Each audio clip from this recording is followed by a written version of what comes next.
Olá, pessoal. Então, continuando nossas aulas sobre o estudo da ecologia, hoje nós vamos ver um pouquinho melhor a respeito das relações ecológicas que os seres vivos eles estabelecem, tanto com a mesma espécie quanto com espécies diferentes. Vou compartilhar com vocês aqui a aula.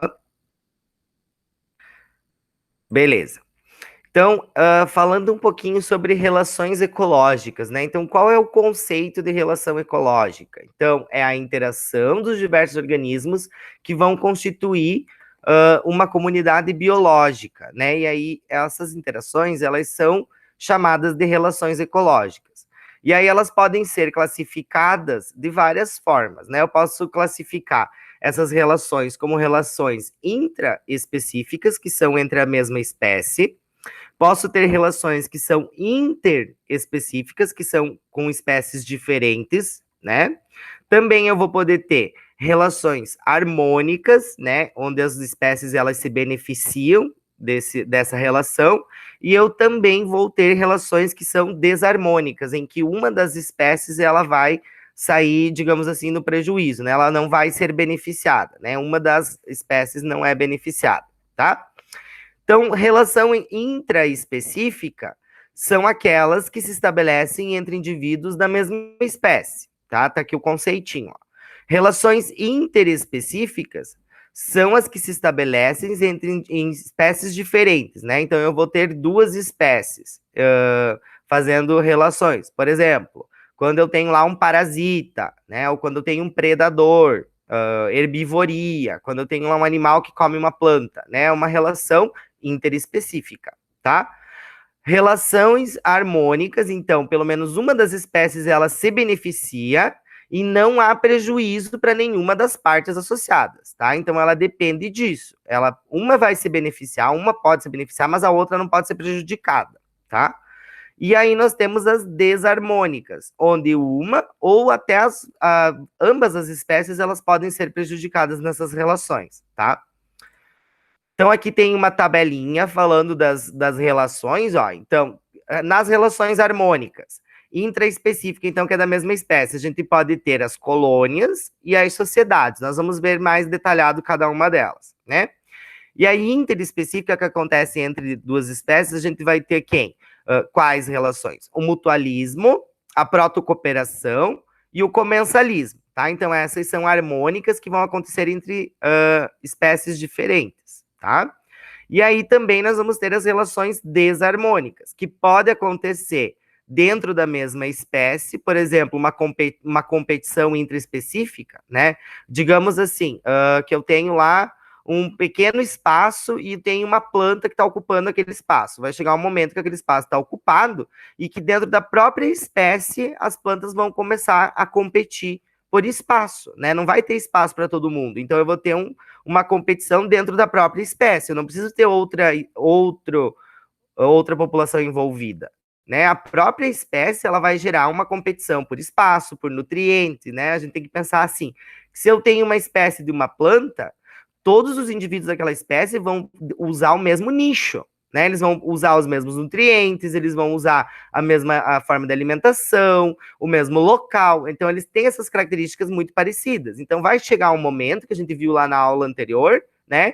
Que vai estabilizar aquela população. E aí, ao momento que estabiliza, eu vou começar o quê? Ter competição. Não vai ter lugar para todo mundo dentro daquele espaço. Então, vai ter competição dentro da própria espécie. E também o canibalismo, né? Que é quando uma espécie se alimenta da própria espécie, tá? Existem alguns exemplos no reino animal. Enfim. Em interespecífica, então, né? Que são de espécies diferentes. A gente vai ter algumas, que é a competição também, que pode acontecer, por exemplo, duas espécies de plantas diferentes competindo por espaço, né? Então, também pode ser, a competição pode ser interespecífica. O predatismo, que é quando eu tenho um predador, por exemplo, eu tenho lá o pulgão, e aí o predador do pulgão é a joaninha, né? Então, isso vai se restabelecer uma relação de predação, né? Eu tenho ali um animal que é predador. O parasitismo, né? Então, que é, por exemplo, quando a gente tem os parasitas, e isso ali, dentro do parasitismo, aqui é um universo, porque pode ter parasitas que estão fora do corpo, como é o caso de piolhos, pulgas, né, e carrapatos, como eu posso ter parasitas que estão dentro do corpo, né, posso ter parasitas lá no intestino, como é o caso da tênia, posso ter parasitas no sangue, como é o caso de alguns parasitas sanguíneos, que é o caso da malária, né, dentro de órgãos. Então, aqui dentro de parasitismo é um universo, né? É uma relação desarmônica, porque quem vai se beneficiar sempre é o parasita, né? Aqui a gente vai ter o amensalismo, que é quando eu tenho, por exemplo, uma inibição, né? Quando, por exemplo, uma bactéria ela produz um um fungo, ele vai produzir, por exemplo, um antibiótico, né? Então, para quê? Para inibir o crescimento das bactérias. Então, isso é um amensalismo, por exemplo, né? O esclavagismo, que são relações onde uma espécie escraviza a outra, por exemplo, as formigas fazem isso com os pulgões, né? Então, lá na planta tem o pulgão. O pulgão, ele vai se alimentar da seiva da planta, né? E ele vai eliminar açúcares. E aí as formigas, elas escravizam esses pulgões, elas fazem como se fossem fazendas. Tem videozinhos que mostram essa questão das formigas, elas fazem elas escravizam os pulgões, né? Outro exemplo, a relação que nós, seres humanos, estabelecemos com as espécies agropecuárias, né? Então, nós também, de certa forma, a gente escraviza essas espécies agropecuárias. É uma forma, é uma relação desarmônica, onde uma espécie vai escravizar a outra, né, em seu benefício, tá? Então, aqui é uma discussão bem profunda, né? Falando um pouquinho, então, sobre mais especificamente, né, das relações intraespecíficas harmônicas, né, que são as relações que os dois vão se beneficiar dentro da própria espécie. Então, ó, intraespecífica porque é na mesma espécie, e harmônica porque os dois se beneficiam, ou um se beneficia, mas ninguém se prejudica, né? Então, a gente tem o quê? A colônia, né, que são associações entre indivíduos da mesma espécie que vão estar unidos fisicamente entre si, né? Ou não, podendo ou não ocorrer divisão de trabalho. Então, pode ter divisão de trabalho ou não. A gente vai ver o exemplo aqui da caravela, que a gente tem a divisão de trabalho, onde cada um dos organismos vai desempenhar um papel dentro da colônia. Outro exemplo, os corais, ou, por exemplo, bactérias, como é o caso do Streptococcus, né, que vão formar colônias. Nós vamos ter também as sociedades, né? Que são associações entre indivíduos da mesma espécie, organizados de modo cooperativo. E não vão estar ligados anatomicamente. Então, aqui, por exemplo, a caravela, nós vamos ver uma fotinho, cada um daqui a pouco vai estar. Vocês vão perceber que cada um vai desempenhar um papel, eles estão unidos como se fosse um único indivíduo, né? Já as sociedades não, que é o exemplo dos insetos, as abelhas, formigas, né? Eles são vários organismos que vão cooperar para constituir uma sociedade, tá? Então, por exemplo, na sociedade das abelhas, as funções dos indivíduos, elas são bem definidas, e até existem 3 castas sociais, né? A gente tem a rainha, o zangão e a operária, por exemplo, né? Os cupins também, eles são insetos sociais, que a gente chama.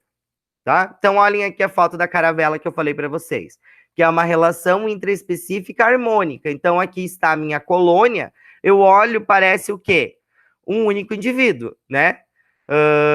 Quando, na verdade, não. Eu vou ter um indivíduo aqui que é flutuador, que vai fazer essa colônia flutuar. Um indivíduo aqui que ele vai ser alimentador. E aqui embaixo eu vou ter os protetores, que são os que produzem os quinidocistos, e enfim, que tem a parte lá que é urticante. Então, por muito tempo, se pensou que isso era um único animal, tá?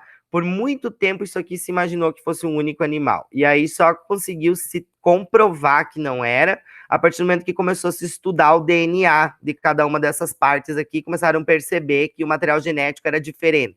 E aí começaram a perceber que eram indivíduos diferentes que constituíam. Então, tem estudos bem legais na parte da genética falando de quando foi comprovado de fato a questão de que a caravela era um único indivíduo. É bem legal, mas isso é uma coisa mais aprofundada, né? Que não vem ao caso aqui para nós no estudo da ecologia. Então, aqui, ó, as abelhas, por exemplo, né? Então, a gente vai ter as operárias, né? Que elas estão aqui, ó, nessa foto, alimentando a futura rainha, né? Elas alimentam as ninfas, então elas fazem papel de cuidar ali. A rainha, ela simplesmente vai produzir os óvulos, né? Então, aqui tem uma foto, ó, mostrando a operária. A gente até percebe, inclusive, que tem diferença morfológica, né? A gente estuda mais a fundo essa questão aqui da reprodução, né, das abelhas, que vai fazer com que elas tenham essas três formas aqui. Então, eu vou ter a operária, o zangão e a rainha, né? E aí a única que produz os óvulos é a rainha. As operárias, elas são inférteis, né? Elas não produzem, elas são inférteis, elas não vão produzir gametas. Então, aqui, ó, o mutualismo, né? Aí já entrando na questão das interespecíficas, então, que são entre espécies diferentes. Eu vou ter duas espécies aqui, né? Então, a gente viu de uma espécie. É a associação entre indivíduos de espécies diferentes, necessária à sobrevivência dos participantes que beneficia ambos, tá? Então, por exemplo, os líquens, aqueles líquens que a gente vê grudado no caule das plantas, né, das árvores, que é tipo essa coisinha aqui, esses líquens, né, ele vai ser o quê? Uma associação entre uma alga, né, ou uma cianobactéria e um fungo, tá? Então, esse é um exemplo de mutualismo. Então, também tem a bacteriorhiza, que são associações formadas por bactérias do gênero Rhizóbio com as raízes das leguminosas, como o feijão, tá? Por quê? Porque ela faz a questão da fixação do nitrogênio, tá? Então, essas plantas, as leguminosas, que tem até a família das fabáceas, né? Que são as leguminosas, que são as plantas que possuem vagem, elas dependem dessas bactérias do gênero Rhizobium para fazer o quê? A fixação do nitrogênio, para que a planta consiga absorver o nitrogênio. Então, também é um tipo de mutualismo, tá? Outro exemplo, herbívoros e protozoários, né? Que também podem estabelecer essa relação mutualística. Então, tem vários exemplos de mutualismo dentro da biologia, tem inúmeros, tá? Protocooperação. Então, que vai ser a relação entre duas espécies que também é harmônica. Então, essa aqui é aquela famosa que toda vez que a gente fala em relação ecológica, a gente vê essas imagens, né? Que é a associação dos indivíduos que um beneficia o outro. Por exemplo, o jacaré com a boca aberta e o pássaro lá se alimentando dos restos de carne do dente do jacaré, né? Por que o jacaré fica com a boca aberta e ele não come o pássaro?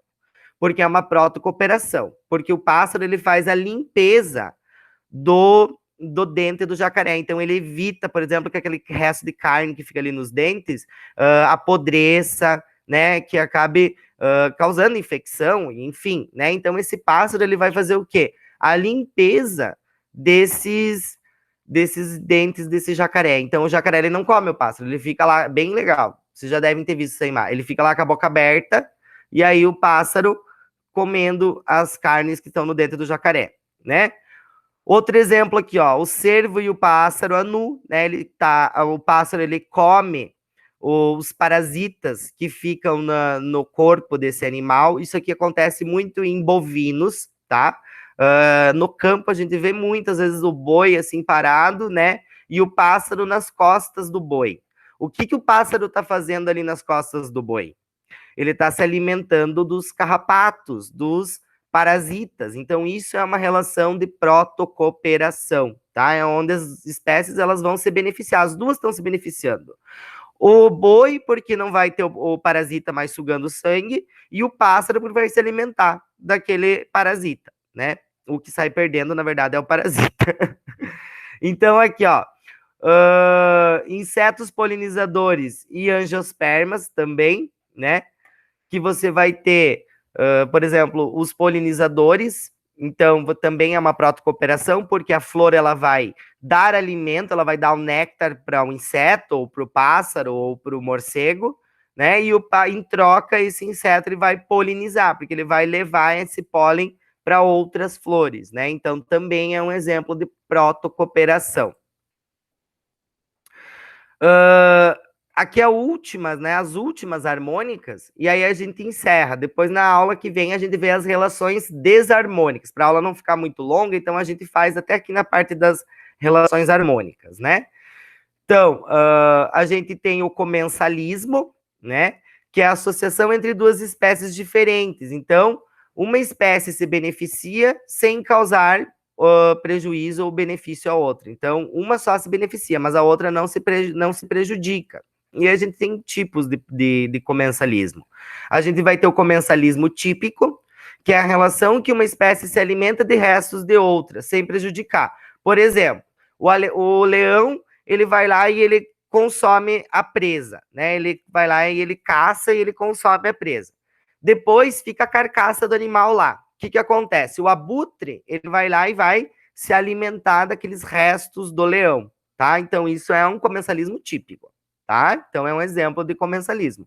Um está se beneficiando, o abutre se beneficia da carcaça ali do resto do animal, porém o leão não está saindo prejudicado na história, né?